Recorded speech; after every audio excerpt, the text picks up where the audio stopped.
Salve, salve, meus amigos! Começando mais um Gazeta Esportiva, primeira edição. Eu sou Vitor Ferragem, estou com você para falarmos de futebol, principalmente Copa América, porque teve jogo da Seleção Brasileira nesses últimos dias aí. A Seleção Brasileira venceu, será que convenceu? A gente vai conversar sobre isso e, claro, vamos falar de tudo que aconteceu de melhor aí neste fim de semana prolongadíssimo, né, Matheus? Realmente, uma boa tarde tarde, Ferragem, uma boa tarde, Serrano, né? Voltando aí desse longo feriado, 2 dos 3 membros dessa bancada tiveram um longo feriado. Eu não fiquei aqui trabalhando, mas é sempre um prazer estar aqui ao lado de vocês, viu? Isso aí, Guilherme Serrano, tudo bem com você? Tudo certo. Como foi de feriado? Foi uma maravilha. Para quem achou que eu não recuperaria a voz, estou de volta para fazer esse programa. Eu prometi, estou aqui. E é isso aí, Matheus. Isso aí, apresentados aqui os três desse elenco também me apresentei. Você continua conosco aí pelos próximos 30 minutos para a gente falar sobre seleção brasileira, enfim, várias coisas aí.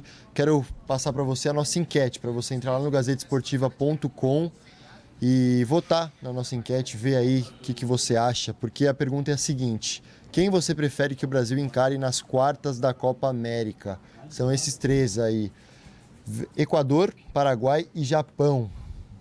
Adversários que no papel e pelo futebol jogado agora nessa Copa América, não são grandes vilões aí para o Brasil. Mas, Matheus, pode começar você aí dando sua opinião sobre isso? Tem alguém que pode ser pedra no sapato? Ou a gente já pode dar o Brasil como semifinalista da Copa América? Então, acho que acho que o Brasil passaria de qualquer um dos 3 adversários.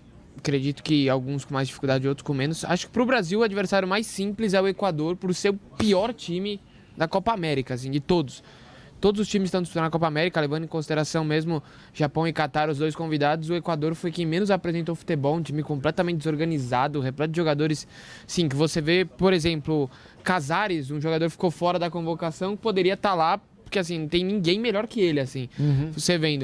O Paraguai é um time que também, assim, não tem tanta qualidade, alguns lampejos ali, um Derlis, mas é um time que não tem renovação, né? Você vê que, por exemplo, o centroavante é o Almiron, que tá lá há décadas, o Almiron jogando na seleção, mas é um time que historicamente, assim, principalmente nas últimas Copas Américas, acabou causando aí, sendo uma pedra no sapato né? Sim, acabou sendo uma pedra no sapato do Brasil.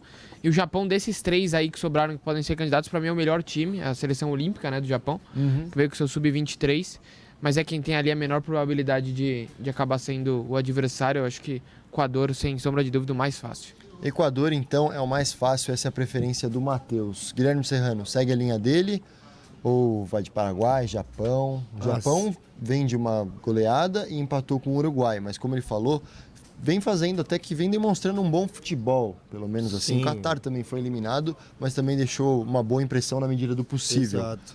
Não, Desses 3, quem você prefere? eu vou na linha do Matheus. O Equador, sem dúvida, é o mais fraco.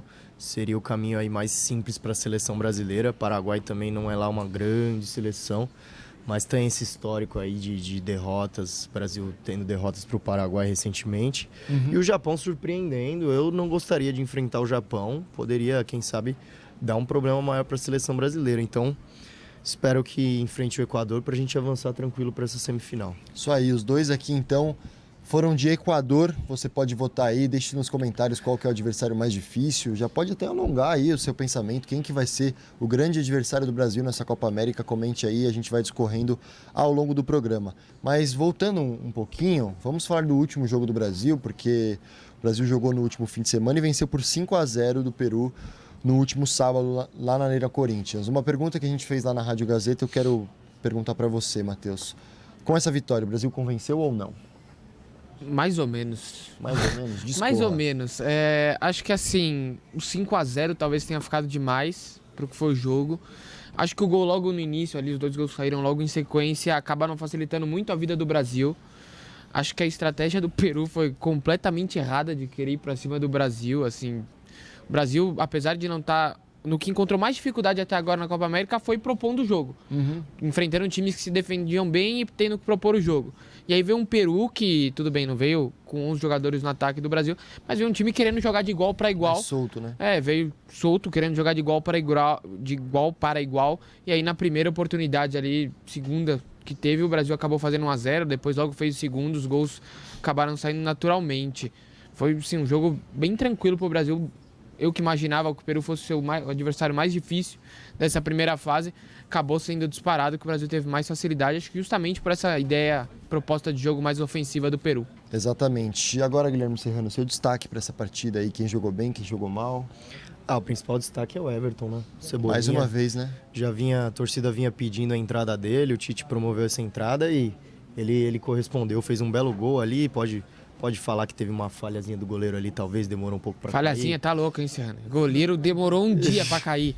Delay. Tô querendo exaltar o Everton. Goleiro aqui, fraquíssimo. Não, mas foi um belo gol. Mas independentemente, forma, o Everton partiu pra cima, mostrou o que se esperava dele, né? E eu vou na linha do que o Matheus falou também. A gente falava aqui que o Brasil, quando enfrentasse uma seleção um pouco mais qualificada, teria um futebol melhor, apresentaria um futebol melhor. Foi o que aconteceu, né? Quando não enfrentou uma retranca, conseguiu desenvolver o futebol. Não acho que convenceu também, mas é um bom começo de uma evolução aí que a gente esperava. Foi um grande resultado. A gente comentava aqui, a gente precisa vencer e precisa vencer bem, né? 5-0, ainda mais com pênalti perdido, né? Poderia ter sido 6. Agora fica expectativa pro próximo jogo aí, ainda mais com saída de Casemiro, enfim, vamos comentar isso aí daqui a pouquinho. Esse é o que eu quero comentar agora, Guilherme Serrano. Casemiro, mais uma vez, Casemiro costuma ser desfalques, né? Ser desfalque em jogos importantes, agora vai ficar fora das quartas de final. Matheus, a gente tem uns nomes aí no banco, tem o Alan, tem até o Paquetá, que talvez não seja tanto da função ali, mas temos aí alguns nomes. Quem você acha que pode entrar no lugar do Casemiro, que, repetindo, mais uma vez vai ser desfalque da seleção brasileira? Então, como você disse, né? A última vez que a gente não teve o Casemiro numa quartas de final, acho que todo mundo lembra o que aconteceu, né? O Hazard chegando, deve entrar, né? o Hazard chegando ali e deitando o cabelo no Brasil. Mas acho que assim, a substituição... O Tite, assim, né, como pragmatismo, né, que ronda o trabalho do Tite na seleção brasileira, provavelmente ele vai com o Fernandinho, porque ele vai trocar 6 por meia dúzia, como ele sempre faz, principalmente nessa Copa América. Eu mexeria um pouco mais, assim, acho que o Paquetá talvez seja um pouco demais, apesar de eu não entender muito bem o porquê que o Paquetá não teve uma oportunidade até agora na Copa América. Acho que poderia ter entrado alguns minutos, até mesmo contra o Peru, que era um jogo já decidido, ou nos jogos que o Brasil encontrou mais dificuldade, para tentar furar uma retranca ali, um cara que tem um passe mais qualificado, uma boa infiltração na área. Eu iria de Alan, que para mim, de todos os jogadores, os 23 convocados da seleção brasileira, para mim quem fez a melhor temporada no seu clube foi o Alan, no Napoli, e é um jogador que recebe poucas oportunidades também, aí é um reserva imediato do Arthur, né, meio que assim, porque quando o Casemiro, joga o Fernandinho, quando joga o Fernandinho, joga o Casemiro, então assim, apesar de ter quase certeza que o Tite vai entrar com o Fernandinho, eu iria de Alan. Isso aí, apesar de você achar que vai o Fernandinho, você iria de Alan. E tirando esses jogadores aí, Guilherme Serrano, quem você acha que tá mal na seleção? O Neres e o Richarlison perderam espaço, coisa que a gente não esperava. Esses dois nomes no começo da Copa América talvez eram as renovações que todo mundo queria e agora eles acabam perdendo espaço. Quem você acha que pode entrar? Quem ainda falta? O Neres e o Richarlison, acho que não é nem que eles estavam mal, né? O Neres dava uma certa movimentação ali na ponta, enfim, mas foi mais pelo crescimento do Everton e do próprio Gabriel Jesus, né? Que o Tite, inesperadamente, vamos dizer assim, resolveu mexer na equipe, né? Ele que não mexe muito aí, mas foi bom, competição de tiro curto, ele viu que teve 2 jogadores ali em ascensão, colocou para jogo. Mas fora isso, não acho que a seleção brasileira vai ter mais mudanças aí. Ontem o Alexandre também entrou, mas não é um jogador que acho que vai assumir a titularidade. E em relação a esse meio campo, eu vou na do Matheus também. Tinha que entrar o Alan, não colocaria o Fernandinho, apesar de que o Tite vai colocar o Fernandinho. Mas aí fica o questionamento, né, do Fabinho, né, que não foi convocado e poderia ser uma ótima peça para esse momento. O jogador um pouco mais defensivo, né? O Alan tem um pouco mais de chegada. Acho que o Fabinho se parece mais com o Casemiro, mais de contenção ali. Poderia encaixar perfeitamente nesse momento. Isso aí, fazendo falta, então, o Fabinho, muito bem lembrado pelo Guilherme Serrano. Lembrando, então, que o Brasil pode ter aí 3 adversários neste momento, disputam para jogar contra o Brasil. Quando que é o próximo jogo do Brasil, Matheus? Então, provavelmente quinta-feira, né? Quinta-feira. Na quinta-feira, lembrando aí que Japão e Equador se enfrentam.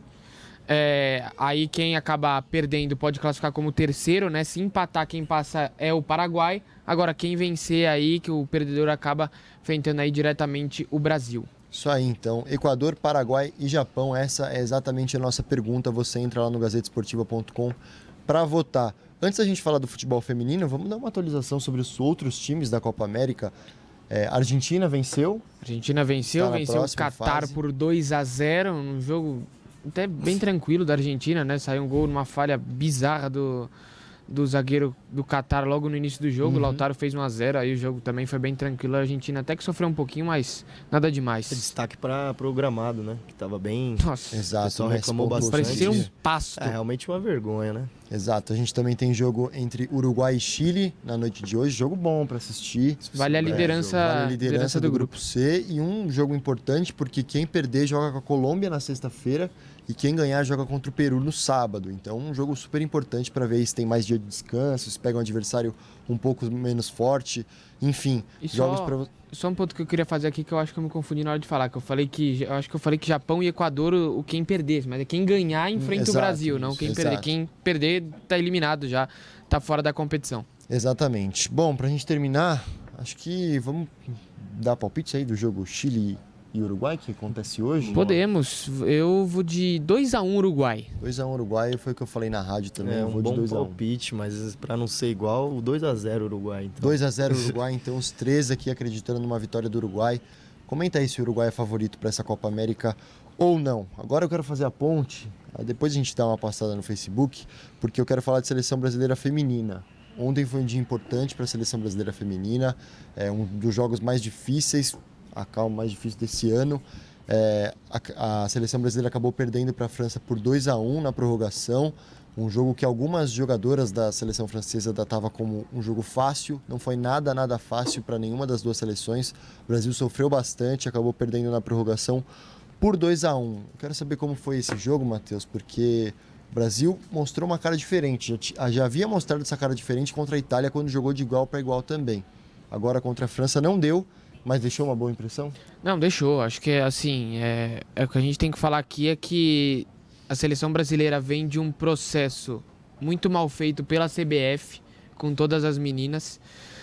Um trabalho que não rendia resultados há algum tempo. A seleção brasileira chegou com um jejum de vitórias na Copa do Mundo, sob o comando do Vadão, chegou como franca atiradora, assim, apesar de alguns colocarem a seleção brasileira como candidata ao título. Na minha opinião, tinha pelo menos umas 5, 6 seleções na frente da seleção brasileira, inclusive, né? Inclusive a França é uma delas, tá jogando em casa também, ter mantido uma base dos últimos anos.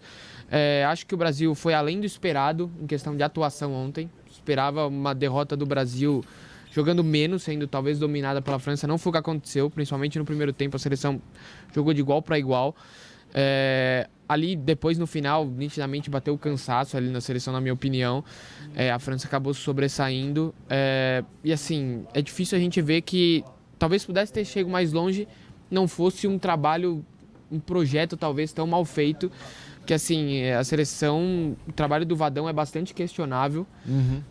A gente vê assim outras seleções, se a gente pegar, por exemplo, Inglaterra, Alemanha, própria França, Estados Unidos, aí as principais favoritas, você vê que são times que têm destaques individuais e um coletivo muito bem armado. E o mesmo a gente não pode dizer do Brasil, que tem as suas individualidades, tem Marta, tem Cristiane, tem Ludmilla, tem Thaísa, e tem Formiga, e tem tantas jogadoras qualificadas, mas assim, você vê o conjunto, é um time mal montado. Você vê assim, é um time que não tem padrão de jogo, é um time que não tem repertório ofensivo para tentar furar um time bem montado como é o da França. Então, assim, acho que a derrota, claro, a gente tem que lamentar, mas no fim acabou sendo até, de certa forma, surpreendente por tudo que envolveu o futebol feminino nesses últimos tempos. Resultado, de certa forma, surpreendente. Exatamente. Bom, Guilherme Serrano, a seleção brasileira conviveu com várias lesões aí durante esta pré-Copa do Mundo, durante o período de... quando a seleção foi lá para Portugal, logo no comecinho aí antes da Copa do Mundo, e depois em alguns jogos da Copa do Mundo foram 9 lesões. Eu levantei essa informação hoje mais cedo lá na Rádio Gazeta, você pode escutar pelo site. Eu falei o nome de todas as jogadoras, a influência delas na seleção, e várias delas são titulares. Esse foi o maior problema da seleção? Ou você acha que foi o técnico Vadão? Enfim, qualquer outro fator? Comente aí. As lesões de fato atrapalharam muito, né? fizeram falta as jogadoras, mas tem toda essa questão que o Matheus citou aí, de um trabalho que não vem sendo bem feito, né? O Brasil ontem demonstrou um futebol até que a gente não esperava, surpreendeu a França, levou a partida para prorrogação, poderia até ter vencido. Mas eu ouvi o Mário Marra da ESPN falando ontem à noite e achei muito interessante realmente. Se o Brasil avançasse e fosse campeão, claro, seria maravilhoso, só que mascararia todo esse problema, né? Todo esse problema. Aí imagina, a gente vence, bater uma França, não sei o que, aí já ia esquecer tudo isso. Então tem toda uma questão envolvendo. Lembra quando a gente perdeu para a Alemanha por 7-1 no futebol masculino? Todo mundo falou, a Alemanha tem todo um trabalho de base, esses caras jogam juntos há 50 anos, desde molecada, tem que fazer isso. Tem que fazer isso no futebol masculino, não acontece hoje no Brasil. Então você imagina no feminino. Exato. Então precisa de muito mais trabalho aí envolvendo CBF, categorias de base. A maioria das jogadoras não tem trabalho de base, começam a jogar profissionalmente muito tarde. Começa a jogar profissionalmente porque é muito boa. Exato. Não é que foi caçada, é porque não é existe planejamento. E outro detalhe, muitas dessas jogadoras, assim, as da seleção brasileira não, mas muitas das jogadoras que a gente vê aí no cenário do futebol nacional, às vezes jogam futebol por hobby e tem outra profissão, porque não consegue se manter do futebol feminino, não tem como. Então, assim, é um projeto que tem que ser muito melhor pensado a longo prazo. A própria Marta falou isso na entrevista na saída de campo, que o que a Marta falou. Não tem Marta para sempre, não tem Cristiane para sempre, não tem Formiga para sempre. E assim, ao que parece, a própria CBF se pegou nessas jogadoras principais e falou, não, vamos jogar em cima delas, a gente tem talvez 3 aí das principais jogadoras do mundo do futebol feminino, e então vamos jogar em cima delas, só que sem pensar num plano para renovação, que assim, essas jogadoras, ambas, já a Formiga na sua 7ª Copa do Mundo, 41 anos. 41 anos, a Marta 30 e pouco, 33, a Marta 33, a Marta 34, a Cristiane, se eu não me engano. É isso.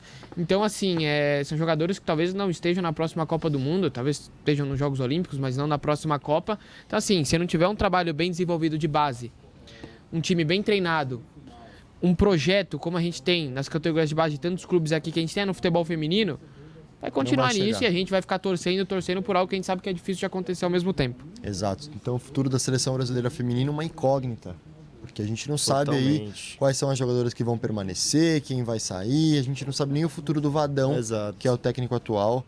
Para a gente terminar essa discussão, bom desempenho ou desempenho ruim dele nesta Copa do Mundo? Tirando os jogos antes, que ele vem de 9 derrotas, enfim, várias coisas que a gente já pontuou aqui. Nesta Copa do Mundo, foi bem ou não foi? Ruim. Acho que chegou onde chegou nas oitavas de final, batendo de frente com a França por essa questão de individualidade que a gente falou. A Cristiane chamando a responsabilidade, a Marta jogando baqueada ainda da lesão. Acho que, no geral, o trabalho é ruim. Geral, o trabalho é ruim. Você pondera? Assino embaixo, trabalho muito ruim, assim, foi o que eu falei no começo, a gente vê tantos outros times, assim, que tem boas individualidades e um conjunto bem formado, bem estruturado. No Brasil não, como o Serrano disse, vive das individualidades. O trabalho do Vadão é bem ruim, assim, se ele continuar no cargo, é uma falta de sensibilidade dos dirigentes da CBF em ver que é um trabalho que não está caminhando e que não tem, assim, grandes perspectivas nesse momento. Exatamente, então, o trabalho do Vadão, que já era questionado desde o início dessa Copa do Mundo, muita gente falou, enfim, eu tive a oportunidade de falar com ele também, ele falando de uma organização que não apareceu nessa Copa do Mundo, falou que estava se organizando, que ia dar tudo certo, infelizmente não foi o que aconteceu, vamos ver se o Vadão continua ou não como técnico da Seleção Brasileira Feminina, e vamos ver aonde a Seleção Feminina vai chegar nesse período de renovação que vem aí, porque como os dois falaram e a própria Marta falou, o futuro é indefinido e a gente não vive só de Marta, de Cristiane, de Formiga, enfim, de jogadoras individuais. Uma hora isso acaba e tem que aparecer outras peças aí para o futebol continuar girando. Agora sim eu quero dar uma passada no Facebook, Guilherme Serrano, antes da gente falar dos gigantes paulistas aqui. Gabriel Saldanha, Gregory Benzi está aqui com a gente, ele que é conhecido como Homem-Aranha, o pessoal de Americana sabe bem. Thiago Borges está por aqui com a gente também. O Gilmar Rolim... Vocês estão de brincadeira. O Gilmar Rolim tá falando aqui, grande abraço a todos vocês, a Gazeta é a melhor do Brasil na competência e na simplicidade. Ele que mora em Cajazeiras, Pernambuco, um grande abraço. Um abraço, Gilmar. Obrigado, muito obrigado pela audiência. Rodrigo Moto Gabriel sempre participando com a gente aqui. O César Mazo tá dando a opinião dele sobre a seleção brasileira masculina, falando que quem tá mal é o Gabriel Jesus, pelo amor de Deus. Tá mas mal, pro né? Tite ele foi muito bem. Segundo o Tite, ele ficou até torcendo por um gol do Gabriel Jesus, por a questão Exato. tática dele ter sido muito bem, né? Assim, É sempre essa, né? Na Copa do Mundo era assim, questão tática eu não entendi. excepcional. É real, assim, o Jesus entrou bem nos jogos que ele entrou, mas ele entrou numa função que ele não joga. Ele nunca no Manchester City ele jogou pelo lado do campo. Assim, ele jogou no Palmeiras em um ou outro momento. Quanto tempo isso faz? Assim, eu teria tirado o Firmino, que não tá bem, colocado o Jesus centroavante e mantido o David Neres. Isso aí, então, opinião do Matheus. Seguindo aí a linha do nosso comentário, quem comentou? O César Mazo, que também fala aqui, manda um abraço a todos, em especial ao corintiano Chico Lang. Ó, Tá certo. Ó, o Fabrício Rafa aqui, hein? Vamos lá. Cara, fala uma coisa, as meninas representaram demais essa camisa da seleção. Em relação ao masculino, foi preciso um jogador que joga no Brasil pra fazer a diferença, que é o Everton, ele tá dizendo Exato. aqui. Chega de clubismo, fora Tite e Palmeiras campeão. verdade, jogador brasileiro fazendo a diferença. Bola que a gente já cantou aqui nas Exato. últimas semanas, falando aí, será que a gente precisava de mais jogadores que atuam no Brasil? Jogadores que vieram da Europa não estão ligando muito para essa Copa América? É um assunto polêmico aí. Ó, gostei da ideia do Clau Lopes aqui, hein? Vê o que vocês acham.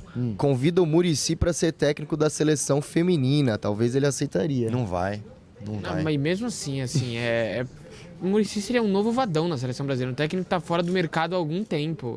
Foi um grande treinador, hoje é um ótimo comentarista, admiro muito o Muricy, mas hoje seria apostar num treinador que não tá fora do mercado, assim, que não tem ideias mais de jogo modernas ao ponto... A gente tem que, acho que, um ponto importante que é tirar essa ideia de que, talvez pegar um treinador meio satélite, assim, que não esteja nos principais cenários assim do futebol brasileiro, e coloca na seleção feminina pra ver se vai dar jeito. Acho que a seleção feminina tem que ter um técnico tão bom quanto a masculina. E assim, o Vadão não é um técnico tão bom quanto o Tite, apesar dos questionamentos, muitos questionamentos sobre o Tite. Então assim, eu acho que tem que investir num treinador ótimo, treinador ou treinadora, assim, acho que é mais pela capacidade, pelo mérito, do que sendo mulher ou homem nesse momento. A gente teve a Emily, que fez um trabalho na seleção brasileira, não ficou muito tempo, mas é uma ótima treinadora. Tem questões ali pessoais com alguma das jogadoras do elenco, como a gente já viu com a própria Marta, mas é uma ótima treinadora e, assim, procurar pessoas que estejam capacitadas para desempenhar essa função, é isso que precisa, não técnicos já grandes, renomados, mas que hoje já não estão no principal cenário, assim, do futebol brasileiro. Exato, só pra gente concretizar esse pensamento, se o Vadão sair da seleção brasileira feminina, pra onde ele vai? Nenhum lugar, não tem nenhum lugar, assim. Então, a gente vê aí a questão como é o futebol feminino, a questão de competência, talvez até no cargo. O Gilmar Rolim me corrigindo que eu tô de brincadeira aqui, faltei na aula de geografia, é Cajazeiras, Paraíba. Falei besteira, tá bom? E pra fechar, o Samuca Ferreira... Talvez ainda esteja, né, voltando à realidade Se perguntar de interior de São Paulo. Com certeza o Serrano vai saber tudo de Americana. Um abraço pro pessoal de Americana, grande lugar, grande cidade. Ó, Samuca Ferreira, na torcida pela seleção paraguaia, mas acho que dará a seleção japonesa. Pra cima deles, Gustavo Gomes. Aí, Paraguai, quem sabe o próximo adversário do Brasil. Tá numa linha bem fina aí o Paraguai nessa Copa América. Precisa torcer pro empate aí entre Equador e Japão. É isso do Facebook? Podemos falar dos times de São Paulo, porque tem coisas acontecendo por aí. Vamos falar do Santos primeiro. Lembrando que os times se representam hoje, né? Hoje é o dia de representação dos times. Palmeiras já foi de manhã, São Paulo à tarde, Corinthians à tarde, Santos também. Acabou as férias, né, da Copa América pro pessoal. O pessoal já fez aquela viagem bate e volta com a família, está de volta aos trabalhos. Santos, conta para nós as novidades, Matheus.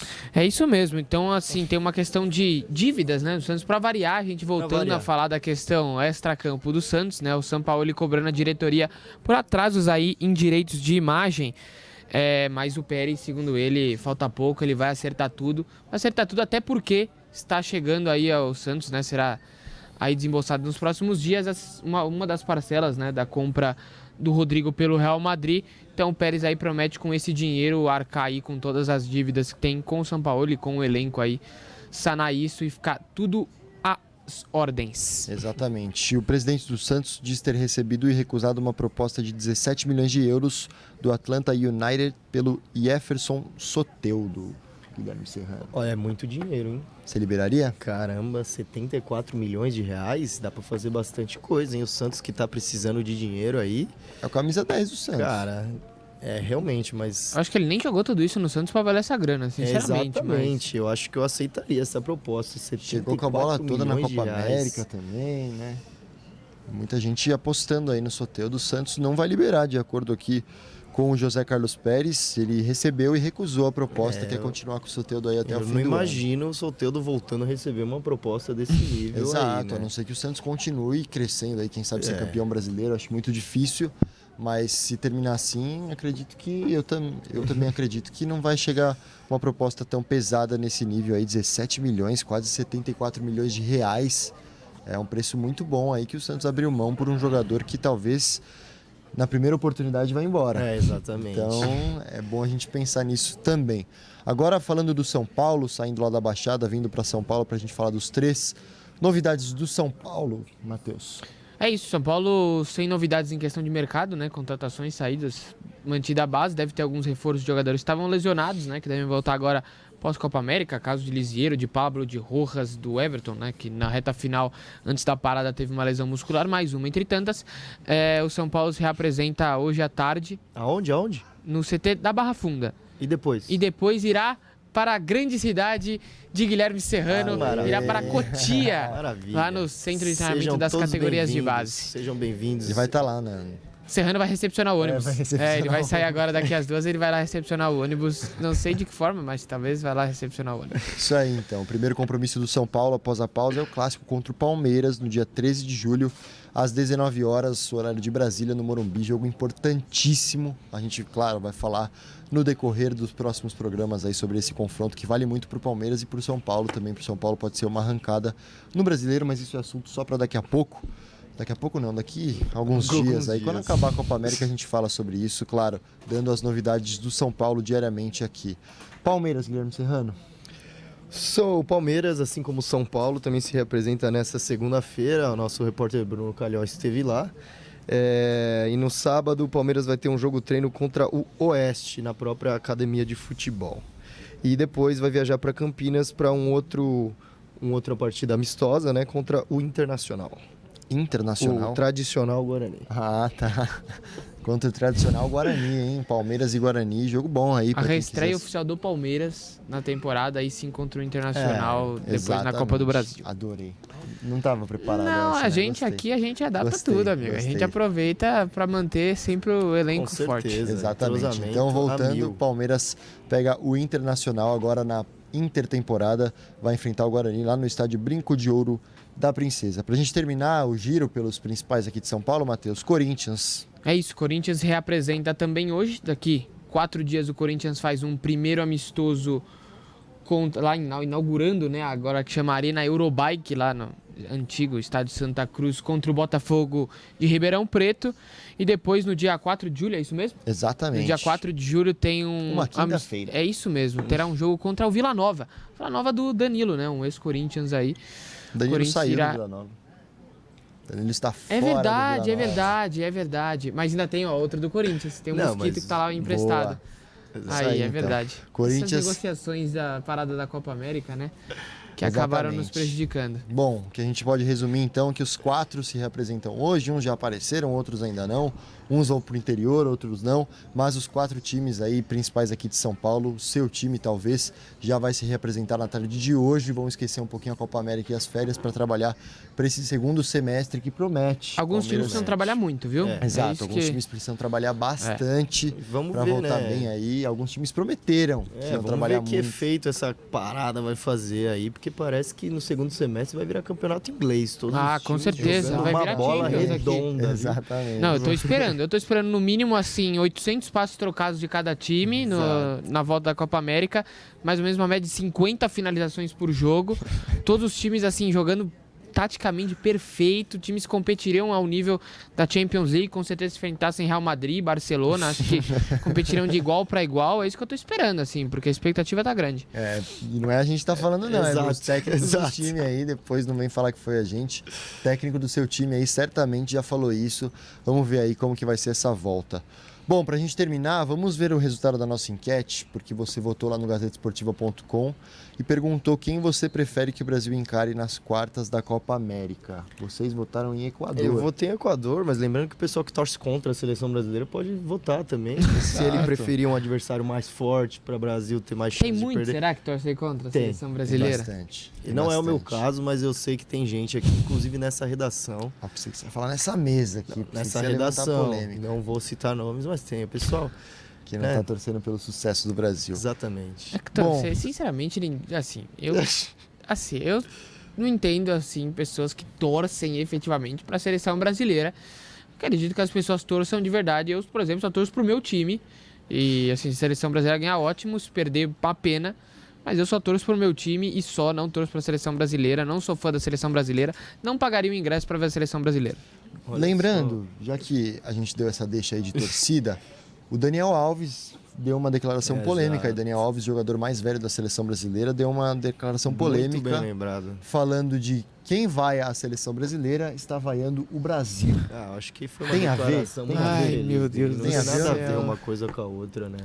Até Não, porque, assim, não dá. sinceramente, quem vai à seleção brasileira são os torcedores que vão ao estádio na Copa América. A grande maioria deles que sequer frequenta o estádio de futebol do seu time.